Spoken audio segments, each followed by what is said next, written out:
So you're backstage with me here, and today we're going to talk about how to learn a brand new tune. Now, I get questions about this all the time. How do you jump in and learn something from scratch and make sense of this really big project? Well, I'm going to break it down for you into 7 steps.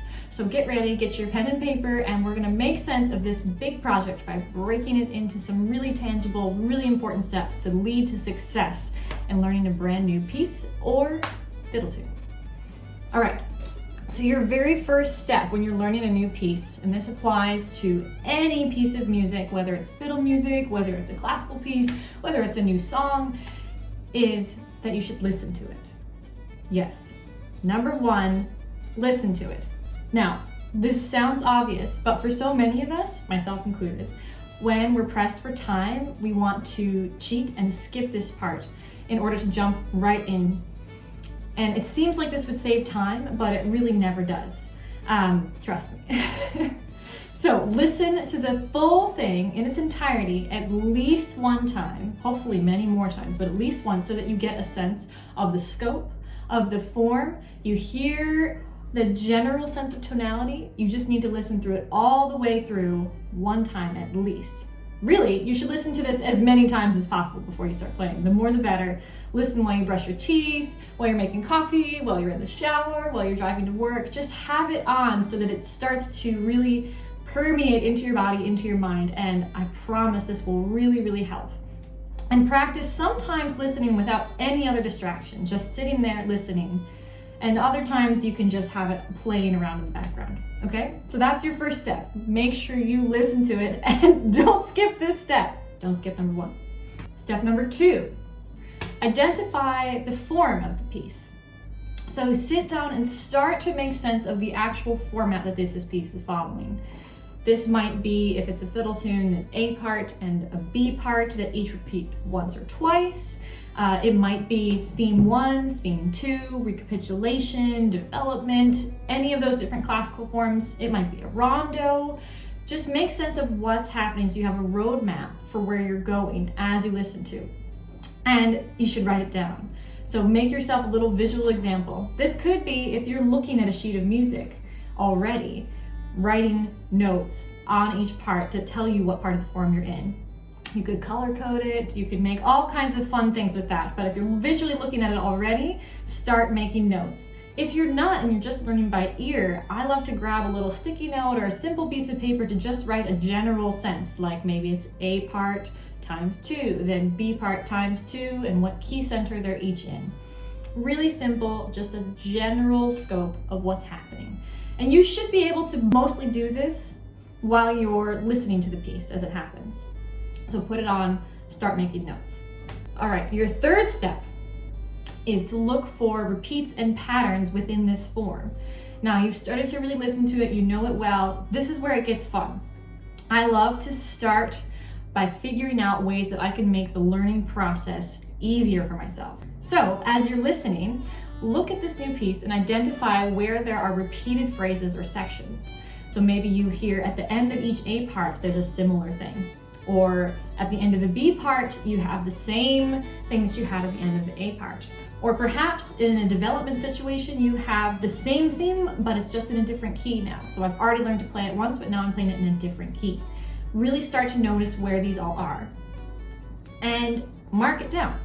So if it's, again, sheet music, circle it, make a color code that works for you, and start to really note where those are.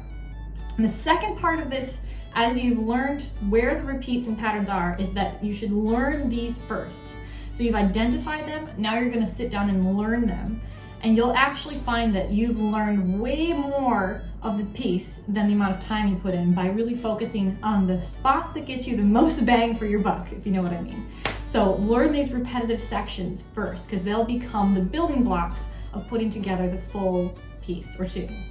Number 4, break it into parts. So now we get really specific. Break your practice into parts. I almost never practice the whole tune or whole piece at once or a whole movement. You must choose much smaller sections. So perhaps they have official names like the A part or the B part or the development, or verse or chorus, but break it into a smaller section that you can practice and just really hone into that. You may need to make up names for yourself. Sometimes I have my students make up fun names like the stinky sock part, or that dancing potato section, or that really tricky bouncy bow bit that always messes me up. So you know where they are and you can start breaking it into little sections. And 5 kind of piggybacks on this. 5, take these super small chunks, break them down even further into what I call focus practice sections. So you've identified the bones of this tune already, you've saved a lot of time by learning the repeated phrases, and you also divided this into memorable sections. But now you need to go even smaller for this focus practice, aka the moment where you're going to start really woodshedding the tricky parts of this piece. And this would be just a 2-bar phrase, or maybe half of a bar that's really tricky. One really challenging run. The smaller the better. Practice it slow. Start to build it back up into larger sections, really focusing on detail in this micro section until you've run it so many times that it's muscle memory. Number 6, after you've broken it down, we need to build it back up by practicing the transitions. Yes, oh my gosh, this is so important and another often forgotten step. But I can tell you, pros never skip this one. You must practice the transitions between sections. For example, every new actor that comes to our show, they have a series of 12 transitions that they have to run before any full run through. Why? Because you've already focused super small. You've really nailed all your really tiny sections and made them perfect. But when you don't know how to jump from these individual sections to the next, this results in failure. You don't know how to move through the transitions from one section you practiced to the next. So, in order to really succeed and not fall into that trap, you have to practice the transitions, and that means giving yourself a practice period where you're just doing the end of this phrase into the start of this next one. You actually set that up as your new focus section, focusing on just that transition phrase. And I would set myself goals like I'm going to nail this transition 10 times in a row perfectly before I move on to the next one, and do that with each subsequent transition. Okay, so now we've made it to step number 7, where we get to put everything back together. So now you're ready to do a full run through. You've broken it down, you've really honed in on all the specifics, you've slowly built it back up, you have practiced your transitions because you didn't forget that step. And now you're ready to run through the whole thing. Put it all back together and give it a go. Now with these steps, I hope you're well on your way to having a really successful run through. You've practiced really intelligently and efficiently instead of banging your head against the wall, hoping for practice results with unfruitful hours and hours by yourself. But as you put things back together and do full run throughs, you will notice areas that you need to fix, things that maybe didn't go quite as planned. And this is where you get to just go back, take a step, go back to number 5 and repeat. And this will be part of your learning process for years to come with this piece, with many others, that you get through to a performance state, you're running through, and you still notice things that you want to fix. What's fun is that over time, these become really small things. You can focus on exactly what you want. And it's fun to never be done learning. So you can keep improving all the time, setting better and better goals for yourself. And this is how we hone our craft. So continually going back to step 5, honing the piece exactly how you want it to be.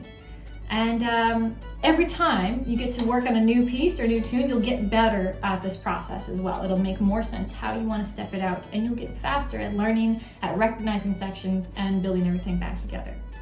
So that's it. That's my 7 steps for how to put together a brand new tune from start to finish, and I hope it works for you. Happy practicing.